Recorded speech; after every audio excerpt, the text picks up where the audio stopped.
Buenos días, Gran Canaria. Bienvenidos y bienvenidas a los desayunos de Canal 13 Digital. Les recordamos que nos pueden escuchar a través de la radio, su radio, la 94.8 de la frecuencia modulada y, como no, también a través de internet www.canal13digital.com. Esta mañana tenemos una cita con la doctora Catalina Cárdenas. Muy buenos días, doctora. Muy buenos días. Hoy vamos a hablar con la doctora Catalina Cárdenas de las mujeres, de nosotros, y sobre todo de la función que hacían a lo largo de la historia, que no solamente era una función altamente reproductiva, ¿no, doctora? Efectivamente, yo creo que este es un tema bastante interesante, no solo nosotros por ser mujer, sino para un poco explicar lo que ha supuesto el papel de la mujer a lo largo del tiempo y cómo ha ido cambiando según las funciones que ha realizado en determinados momentos, ¿no? Por eso quería hacer como un pequeño resumen de cómo ha sido la vida de la mujer, porque al fin y al cabo ha repercutido en su vida a lo largo del tiempo de las generaciones. Y hoy lo tenemos más fácil, doctora, porque imagínese antes cocinar, ir a coger leña, etcétera, o mismo agua en determinado tipo. Efectivamente, antes no había pues prácticamente las comodidades que hay hoy, pero yo creo que tampoco eso ha beneficiado directamente a la situación actual de las mujeres, ¿no? Es una pena, yo muchas veces me miro hacia las mujeres que están en su hogar porque quieren o que no realizan una actividad fuera o que no estudian o que no... Porque hay un tiempo magnífico que se puede dedicar a formarte, a tener actividades y a tener una vida independiente de lo que es si tienes pareja, tu pareja o tu familia o tu vida en sí, que tiene que ser cogerla tú y dominarla, ¿no? Que yo creo que la mujer siempre las mujeres en general siempre hemos estado un poco pendientes del padre, el marido, y en fin, eso ha hecho... De un hombre siempre, ¿no? Pendiente del papel del hombre, y yo creo que porque ese papel que nos han dado, porque no nos han dado otra opción, no tiene para mí mayor significado que eso, un papel que nos han dado, porque se ha demostrado también que efectivamente que la mujer tiene una alta capacidad, tanto de aprendizaje como su capacidad intelectual, y ha estado relegada a un segundo papel ahí, aunque sabes que se dice también esa típica frase que detrás de un hombre hay siempre una mujer que le está ahí como de apuntadora, ¿no? De que le está diciendo un poco lo que tiene que hacer, ¿no?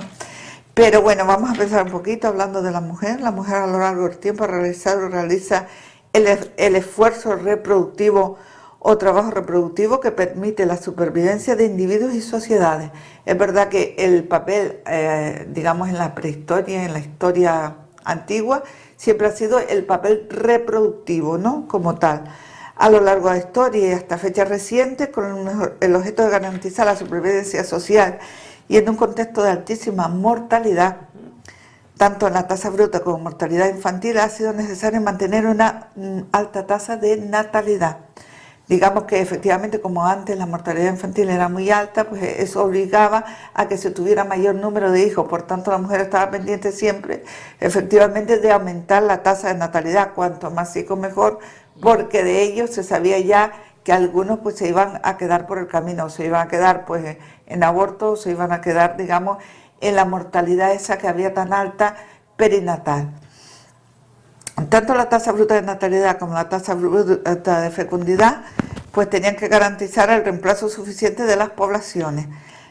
Si te das cuenta, el papel de la mujer era un papel de alta responsabilidad, porque realmente lo que tenía que garantizar era que hubiera población suficiente para todo lo que era necesario, ¿no? Digamos que lo que tenía que hacer pues era eso, efectivamente dedicarse única y exclusivamente a reproducir. La mejora en la alimentación, la higiene, la sanidad y la difusión de medicamentos han sido recursos para el fuerte crecimiento de la población mundial en general, que ha pasado de casi 1.000 millones en el año 1800 a más de 6.000 millones en el año 2000 y a 7.000 millones a finales del 2011. La necesidad de una alta reproducción ha dejado de ser uno de los tradicionales problemas de las sociedades y por supuesto del mundo en su conjunto, para convertirse en otro problema, la superpoblación. Hay sociedades, efectivamente, como las sociedades orientales, donde digamos que se ha reproducido tanto que ha llegado a un problema de que debido a esa superpoblación se ha tenido que limitar el número de hijos, efectivamente.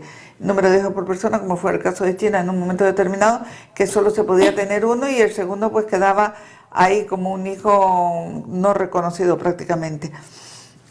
La reducción de la tasa bruta de mortalidad es característica de la denominada transición demográfica, así como una fuerte reducción de la tasa de natalidad, que es característica de la segunda transición demográfica. O sea que tenemos que la tasa de efectivamente de natalidad pues disminuye, ¿no? Porque ya no es tan necesaria en la sociedad, junto con los cambios sociológicos que afectan básicamente al papel tradicional de la mujer. Van cambiando los papeles, se va reduciendo la tasa de natalidad y la mujer, digamos, que va entrando pues en otra etapa. Los avances y la difusión de los métodos anticonceptivos, fundamentales también, junto con la reducción de la presión social sobre la mujer para mantener la población. Hay que tener en cuenta que antes, pues cuando llegabas a determinada edad, si no te casabas y no habías tenido hijos, pues ya tenías la presión de por qué no tenías hijos, de por qué no te casabas.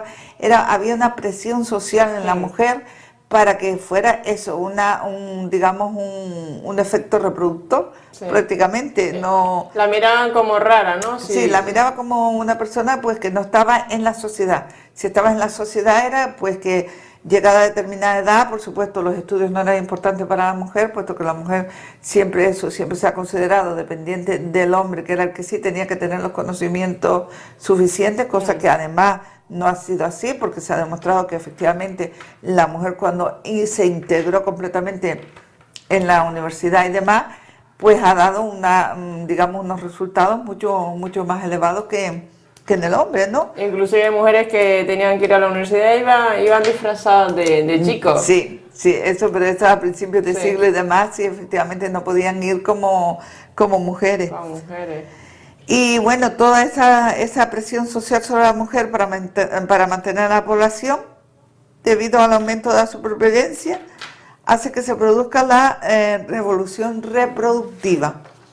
El esfuerzo reproductivo se reduce en la supervivencia de los individuos por la baja mortalidad, permite reducir el número de hijos. Esto es fundamental porque ya la mujer ya tiene tiempo para realizar otras cosas, ya no se dedica únicamente a tener hijos y al cuidado de los hijos. O sea que ya tiene más espacio, digamos que se abre un espacio en la mujer que hasta la fecha pues no, porque date cuenta que antiguamente pues se tenían todos los hijos que podías durante tu época reproductiva.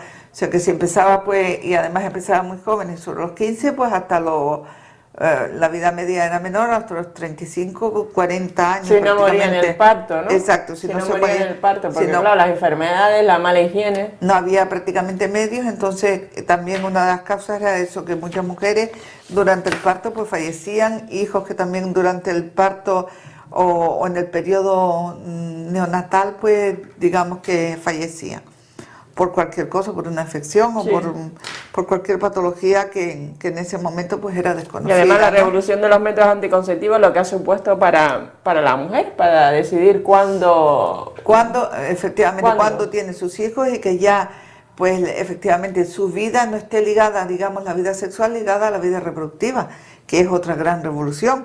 Una revolución a veces no bien vista porque todavía el hombre no lo tiene asimilado actualmente, el hombre no tiene asimilado que la mujer tenga una vida sexual no reproductiva. Es curioso porque si tú ahondas, aparentemente sí, pero a medida que tú te pones y empiezas a comentar cosas, se les sale ya de eso, ese acento un poco peyorativo de lo que es la vida sexual de la mujer en sí. Eso lleva a que, pues efectivamente la mujer pues ha tenido siempre muchos problemas, o hemos tenido muchos problemas para llevar a cabo una vida libre totalmente en todos los aspectos, tanto sexual como reproductivo. Si no quieres reproducir, porque entonces pues efectivamente porque eres rara, y si encima lo que quieres es una vida sexual y no tener hijos porque no te apetece, o sea, porque tu vida no la has enfocado por ese camino, pues tampoco parece que está del todo bien visto. Inclusive esa mujer a lo mejor que prácticamente, vamos a poner entre comillas, no podía dar a luz porque tenía algún problema, vamos a poner que era una mujer estéril, ¿no? Pues normalmente en determinados pueblos de Gran Canaria, si había un viudo que tenía 8 o 10 hijos, ya se la colocaban, porque ¿qué va a ser esa mujer? Mi hija sola, estéril, es cierto, aquí, es cierto. efectivamente. Entonces la encasquetaban a ese viudo para que cuidara los niños, ¿no? Yo hijo de su primera mujer, o sea, realmente era un papel de cuidadora, ¿no? Sí, como digo, de mano de obra barata. Mano de obra barata, sí. De otra manera, no, porque estaba cuidando a un niño, al fin y al cabo eso no es diferente, pero el objetivo era eso, el objetivo era colocársela a una persona para que se los atendiera, como si el hombre en sí, pues no era el papel del hombre, era el papel de la mujer que se lo asignaba, aunque no tuviera hijos, ¿no? Entonces, bueno, eso ha sido así y no, ya no es tanto así. Sí. En las sociedades modernas se da una alta eficiencia reproductiva que libera a la mujer de una buena parte del trabajo que desarrolla tradicionalmente y le permite incorporarse al mundo laboral. Porque antes en los medios rurales, doctora, pues siempre había alguien que hacía las funciones de partera, de comadrona, ¿no? Ah, sí. Y las mujeres se fiaban de esa señora que había ayudado a traer muchos niños al mundo, y en ese pueblo pues 200 o 400 niños, ¿no? Entonces todo el mundo se fiaba de ella. Sí, entonces, cierto. ¿Cómo tenía ella esos conocimientos médicos sin ir a la facultad, sin estudiar, sin... Porque eran unos conocimientos que se transmitían de unas parteras a otras, y yo he visto parteras efectivamente abajo en Arguineguín, y además me tocó un día me tocó un parto y había allí una partera y echó una buena mano, y efectivamente tienen una agilidad increíble para un parto, ¿no? Tienen mucho más agilidad que nosotros, porque nosotros al fin y al cabo, como todos los partos son el materno, cuando se te presenta un parto en el centro de salud y no acude, digamos que no llega los servicios del 112 a tiempo, pues nosotros realmente pasamos un verdadero estrés, porque no estamos, digamos, preparados ni formados para un parto que se puede complicar en un medio rural como es en el que estoy yo. Entonces las parteras, bueno, pues por eso, porque realizaban muchos partos, unos irían bien, me imagino yo, y otros irían mal, pero cuando iba al mar ya se consideraba pues que era algo que tenía que ir así, mientras que si nosotros vamos a un parto, nosotros sentimos fatal, y otro que bueno, que el usuario del Servicio Canario no lo va a entender, porque dice, ¿cómo siendo médico no sabe realizar un parto? Pero es que realmente nosotros en partos no nos formamos, o sea, no nos formamos, de hecho, hasta el punto de que pedimos rotación por el materno infantil para los partos y no nos lo dieron, ¿no? O sea, que entendían que era algo que tenía que hacer el tocólogo, que tenía que hacer la matrona, pero que el médico de atención primaria, el médico, pues no era una función nuestra, pero los que hacemos urgencias nos tropezamos con esta situación, y más en periodos de luna llena. Curiosamente, como ahora, sí, en periodo de luna llena, pues no se sabe el por qué, porque además en los embarazos se rigen un poco por los meses lunares. Entonces justamente en luna llena parece que hay más y comprobado además, hay mayor número de partos. La gente, bueno, mientras los hijos son de luna llena. O sea que comprobado. Comprobado, sí, comprobado que... Claro, en el tema de esas señoras que en los medios rurales pues ayudaban a traer los hijos, si fallecía el hijo o fallecía la madre, no se la achacaba a ella, ¿sabe? Cualquier responsabilidad que viniera en ese niño era responsabilidad divina, efectivamente, pero antes, nunca de ella, nunca un factor humano. Efectivamente, antes había otro enfoque de lo que era el fallecimiento de un recién nacido, lo que era el fallecimiento de la madre, y bueno, murió por una hemorragia, murió por cualquier cosa, o murió porque estaba de Dios, pero actualmente nadie fallece porque está de Dios. Fallece porque la culpa, en la mayoría de los casos, es directamente del sanitario que la atiende. Siempre se va buscando la negligencia, nunca se va buscando siempre el factor humano, no puede haber una complicación médica que no has efectivamente, previsto. Es curioso, muchas veces la gente me dice, bueno, es que en el centro de salud han fallecido últimamente pues 4 personas, ¿verdad? Yo le digo, bueno, pero es normal, ¿no? Digo, no que fallezcan 4, pero es normal que los fallecimientos, muchos ocurran en el centro de salud, porque cuando el paciente está mal, va y a lo mejor justo llega hasta ahí. Justo yo he visto personas infartadas que llegan hasta ahí y ahí se hacen una parada cardiorrespiratoria y no salen por muchos métodos desfibriladores y demás que tengamos, no sale porque es que la cosa está así. O sea, quiero decir que nosotros integramos, Antes se integraba la muerte dentro del ciclo vital y a través de la religión y demás siempre nos hacían ver que bueno, que era una parte de la vida la muerte, ¿no? La muerte es una parte de la vida, porque si no hubiera vida no hubiera muerte. Actualmente no. Actualmente vivimos en una sociedad de consumo, ¿no? De consumo, de estrés, y no nos paramos a pensar, no hacemos una reflexión y decimos, bueno, todo esto, ¿hasta cuándo y para qué? ¿Hasta cuándo y para qué? Yo sí, eso sí que se lo digo a mis pacientes, cuando muchas veces no, pues, están malos, no quieren coger la baja, dicen, no, es que tengo que seguir trabajando. Digo, ¿y para qué? Digo, ¿y si te mueres? Digo, porque eso lo tienes que tener en cuenta dentro de tu periodo vital. O sea, que una de las circunstancias es que uno llega un momento que ya no está aquí. O sea, que es así, ¿no? Que bueno, que la... Y bueno, así los hago un poco reflexionar sobre lo que es la vida y la muerte, que hay como una especie de tabú a hablar sobre la muerte. Sí, sobre todo porque yo creo que muchas veces se ve mal que se le hable a la gente de la muerte, porque se le ve como algo como si nosotros le estuviéramos diciendo poco menos que estamos abocados hacia la muerte. No es que estamos abocados hacia la muerte, pero sí que es una parte de nuestra vida. Una parte de nuestra vida es la muerte. Es difícil de entender, pero sí, pero es así. O sea que bueno, que todos vivimos, unos vivimos 40, otros 50, otros lo que sea, no se sabe, no, afortunadamente, pero sí que llega un momento, pues por las circunstancias que sean.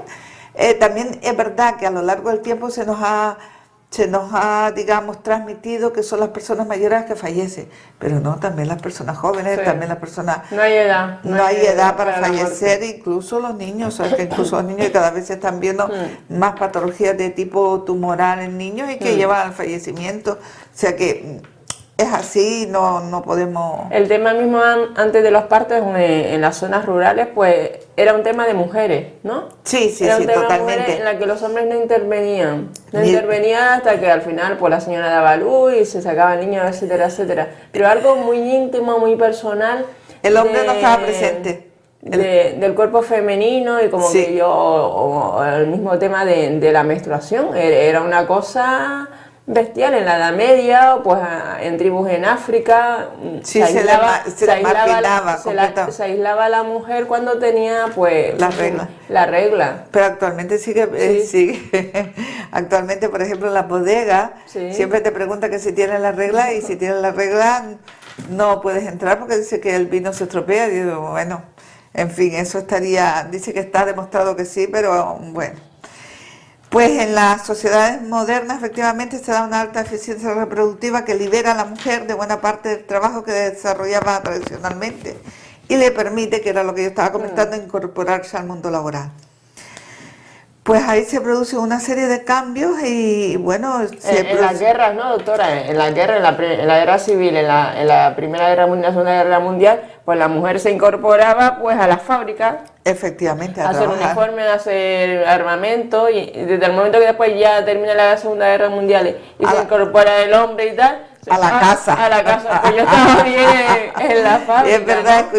es curioso cómo efectivamente cuando el hombre no está, la mujer desarrolla una mayor capacidad, tanto laboral como social, cuando... Es curioso, no sé por qué, no será, yo lo veo muchas veces también como en parte acomodación, por parte de la mujer se acomoda, digamos, a la situación de que a lo mejor no tiene una necesidad económica para salir fuera a trabajar, y también en parte el hombre en muchas ocasiones prefiere que la mujer esté en casa. Y se quédate en casa, total. Y muchas veces no basta, ¿no? Sí, con mi suerte no pasa, pero muchas veces también tiene un efecto de celopatía. Quiero decir que hasta hace no mucho el hombre pensaba que la mujer que salía fuera y que salía a trabajar pues era una mujer más, digamos, promiscua. No, y eso le preocupaba mucho, o sea que mientras el hombre podía salir, podía estar en los bares, podía estar en todos sitios, la mujer tenía que estar en la casa cuidando de sus hijos y haciendo... Es que en la guerra también se veía eso, que claro, ya después intimabas con otras compañeras en el trabajo y ya después te ibas a tomar, yo que sé, una Coca-Cola, ya después es que cambiaba mucho, cambiaba. Bueno, échate un cigarrillo, probabas el tabaco, ya te echabas un poquillo fuera del plato, ¿no? Y entonces cuando venía tu marido o tu prometido, ya no te reconocían. Y entonces, y eran además cosas que no le gustaban porque eran cosas que socialmente estaban mal vistas.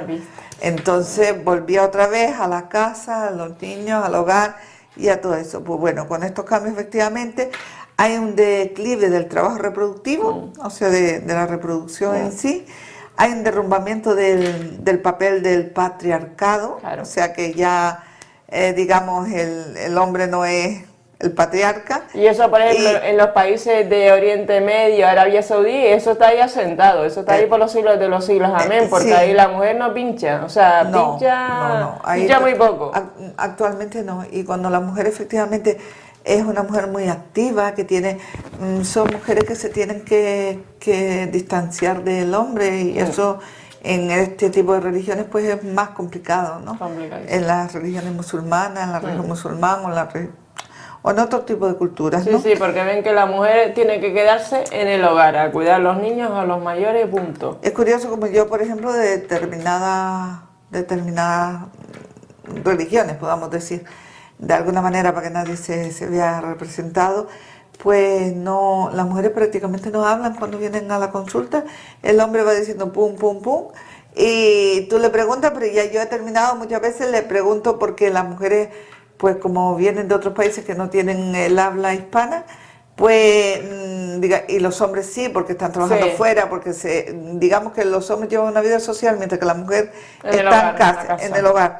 Entonces, a pesar de que los hijos sí que hablan español, y ya yo termino muchas veces haciendo las preguntas para que me las traduzca al hombre, las preguntas acerca de la mujer. ¿Y ella a lo mejor que no tiene interés en aprender el español, o como saben los hijos y el marido, ella dice, bueno, ¿para qué quiere aprender español? No, yo creo que lo tienen prohibido, ¿no? Lo tienen prohibido. Lo tienen prohibido, o sea, el hombre en sí de determinada cultura pues muy desconfiado, ¿no? De lo que tú decías antes, pues si empieza a salir con las amigas, a salir con amigas que no son además igual que ellas, quiero decir igual que ellas en cuanto a su cultura, religión, ojos, ¿no? Entonces se me puede ir y me va a revolucionar el hogar. Y el hombre está, digamos, el hombre está más estable mientras tiene todo controlado, digamos, donde está todo bajo su control. Hasta tal punto es que, por ejemplo, cuando hay un niño pequeño enfermo, hasta que el hombre no llega al trabajo, el niño no va a urgencias. Y de hecho se ve que a partir de determinada hora de la noche, pues es cuando empiezan a llegar los niños que a lo mejor estaban malos desde por la tarde, pero claro, ese manejo no lo tiene, esa capacidad que a nosotros nos parece una bobería. El niño está malo, lo coge, pum. ¿Espera que venga el marido para llevarlo al centro de salud? Sí, a veces pues, hombre, hay cositas que pues no son importantes, pero hay casos que yo siempre les digo, cuando en esta situación, broncoespasmos y demás, inmediatamente lo traen aquí, pero claro, yo respeto mucho, eso sí es verdad, respeto mucho su ideología, y lo único que les digo es de los peligros que pueda tener y de las circunstancias en las que está, pero nada más. O sea, yo ahí sí que no entro porque no me corresponde, ¿no? Me corresponde tratar al paciente que me viene y ya después el resto es una cuestión individual de cada uno. Pues efectivamente hay un derrumbamiento del patriarcado, hay unas relaciones sexuales no reproductivas, que quizás esa es la parte que más me gusta a mí, ¿no? No, porque unas relaciones sexuales que están siempre encaminadas a la reproducción no tiene ningún sentido para mí, que no sé, que lo he visto como tal. Aparecen los métodos anticonceptivos como apoyo intergeneracional y muy alto a los hijos y a los nietos, y un apoyo intergeneracional, que decir. Desde la prehistoria, hombres y mujeres han tenido papeles diferenciados. Vamos a cambiar un poquito y hablar de lo que pasaba antes. En sociedades de caza y recolección, las mujeres recogían los vegetales y los hombres cazaban, ¿no? Pero digamos que aquí había un trato más igualitario entre hombre y mujer, porque la mujer hacía una cosa y el hombre hacía otra.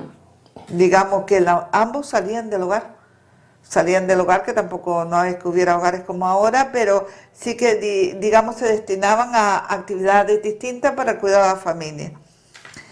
Pues a través de la antropología se cree que fueron las mujeres las que se convirtieron en las primeras agricultoras. Si nosotros nos damos cuenta, muchas mujeres son efectivamente las que se encargan de la agricultura en sí, por lo menos de determinado tipo de agricultura.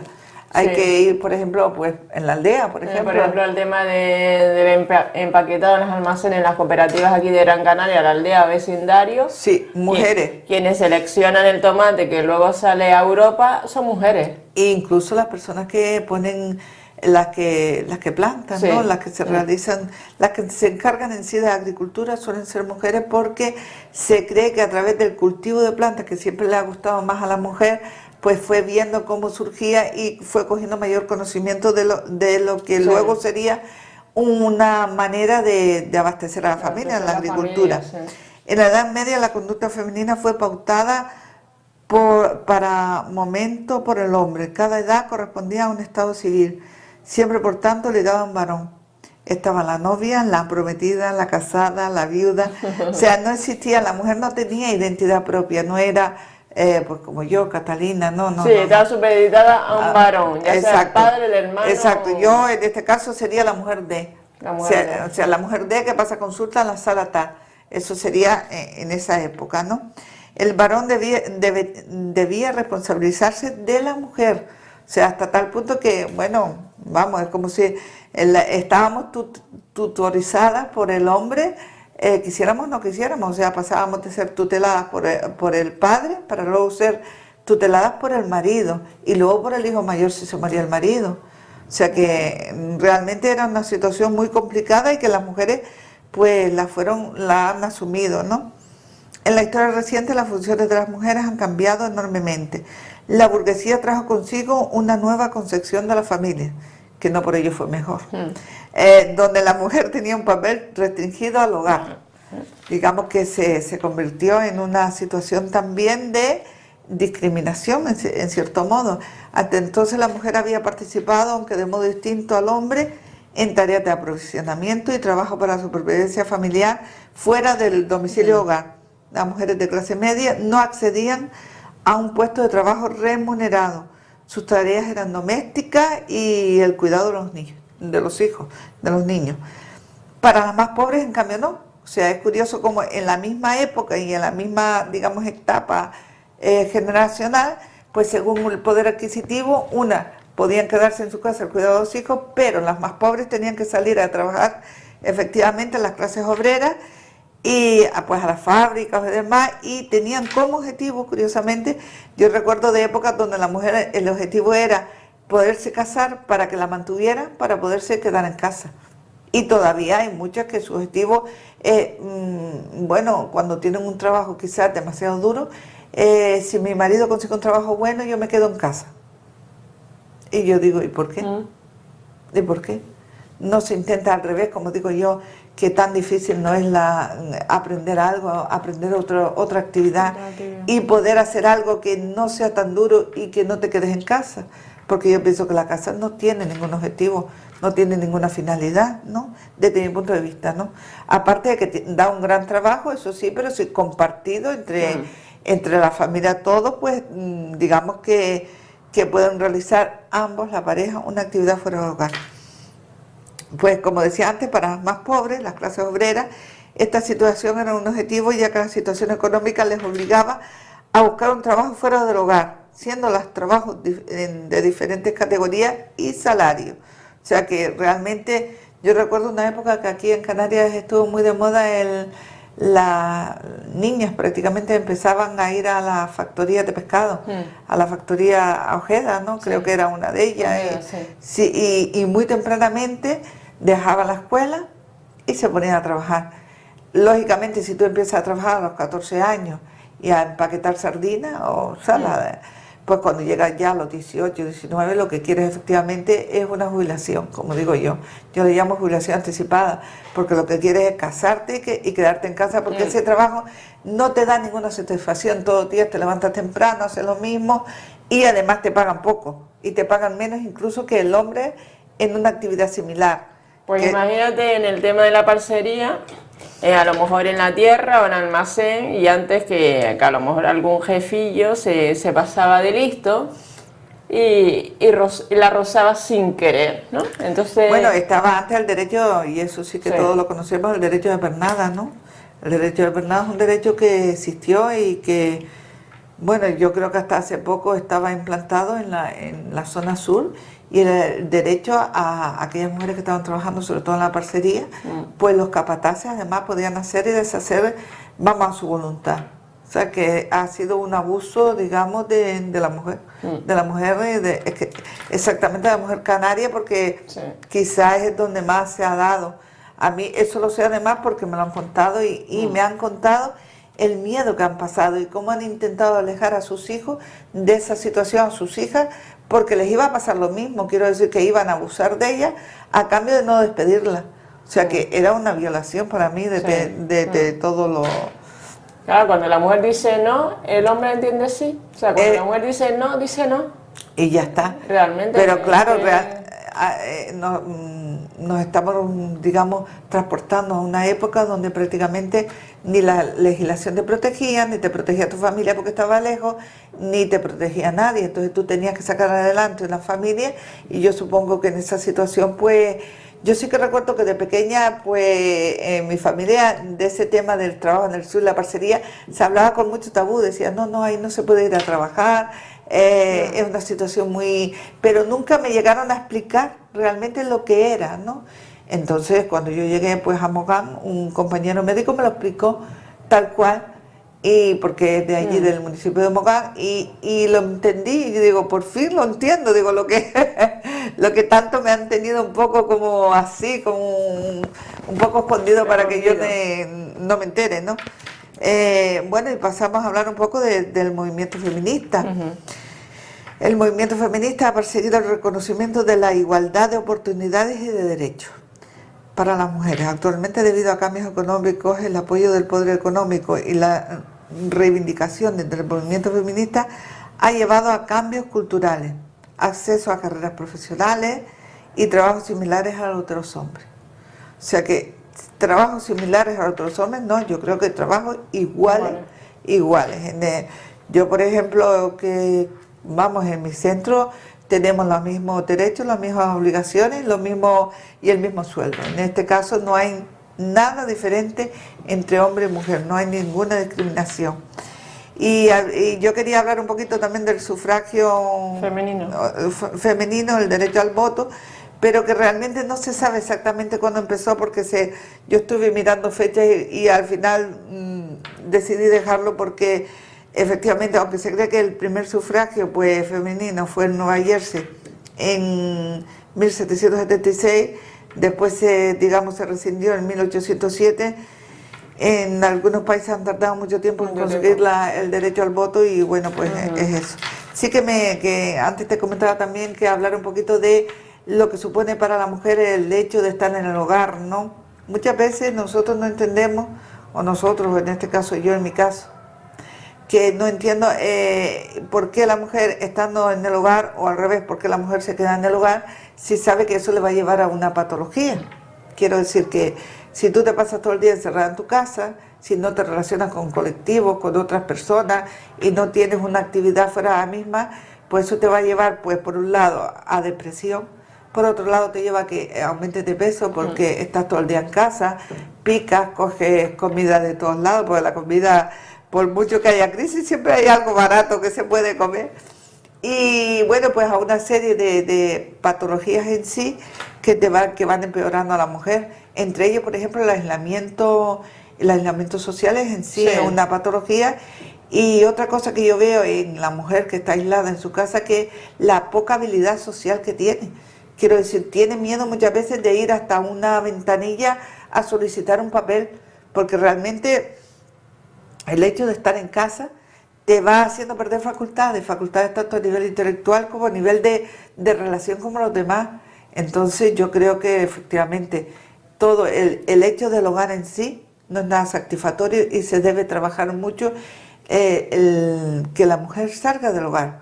Salga, pues, yo qué sé, hay etapas en la vida donde evidentemente las que por hijos pequeños o demás, pues puede salir menos, pero incluso con hijos pequeños te puedes hacer reuniones de padres y madres con niños pequeñitos y intercambiar lo que estás haciendo con tus hijos, cómo los cuidas, qué le estás dando, qué leche le estás dando. Hay muchísimas cosas que no se están fomentando actualmente en la sociedad y que va en, digamos, en deterioro de lo que es la vida de la mujer. Pues nada, pues doctora, lo dejamos aquí, ha sido muy interesante el tema, que hoy ha sido un tema desde el punto de vista sociológico, ¿no? Exacto, más sociológico. Más sociológico, pero eso no cabe que se haya hablado pues también de las patologías, por ejemplo, el tema de los partos, por ejemplo, o el tema, por ejemplo, de la ansiedad, depresión, de la mujer que está en casa, y patologías comunes también como la obesidad. Efectivamente, la obesidad es muy frecuente. Tú ves mujer que se restringe al hogar o que, digamos que por algún motivo pues la paran en su empresa y se tiene que quedar en casa, eso ya es obligatorio. Enseguida aumenta de peso, pero bastante. Pues nada, pues muchísimas gracias doctora, por estar aquí. Pues nada, hoy hemos tenido una entrevista muy reproductiva, muy productiva con la doctora Catalina Cárdenas, que espero que haya sido sagrado, y recordar que esta entrevista será colgada en el Facebook de Canal 13 Digital. No se nos vaya, que continuamos con nuestra programación.